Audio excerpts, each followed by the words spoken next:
The concept of counting attackers and defenders is important in every move in chess.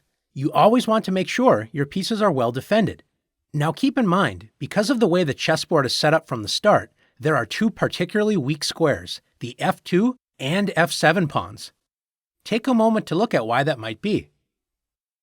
If you notice that it's because the only defenders are the kings, you're right.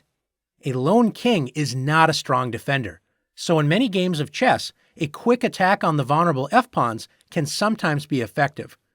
Let's take a look at one of the most classic examples of a quick f7 attack. White plays e4, opening up the bishop and queen, as well as controlling the center. Black fights for control of the center with e5. White plays knight f3, attacking the e5 pawn, and black plays d6, protecting the pawn. Now white plays bishop to c4. What do you notice about the placement of white's light-squared bishop? It's pointing directly at the weak f7 pawn. Black needs to be careful, but in this case doesn't do so and plays a6, with the slow idea of playing b5 and attacking the light-squared bishop. But this idea is too slow. Notice black has only moved pawns, and white continues to gain a lead in development by bringing another piece into the game with knight to c3. Black realizes the a6 plan was too slow and decides to change plans by playing bishop to g4, pinning the white knight to the queen. Now, is this an absolute pin or a relative pin? It's a relative pin, so white plays the crazy-looking knight takes e5. Black cannot believe such great luck and immediately captures white's queen.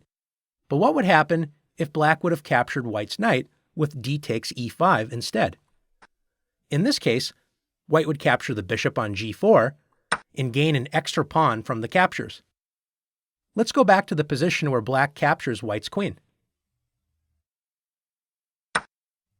What do you notice about white's pieces and how they relate to the f7 square? White has two attackers on f7, the knight and the bishop, and black's only defender is the lone king. So white plays bishop takes f7, check. Black's king cannot capture the bishop because it's protected by the knight. Also notice the powerful knight on e5 protects d7, so that means the king can only move to e7.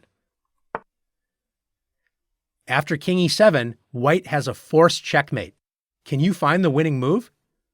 It's knight d5, checkmate. All three of white's developed pieces work together to checkmate the black king. Now let's see if you can find the best attacking moves against the f2 and f7 squares.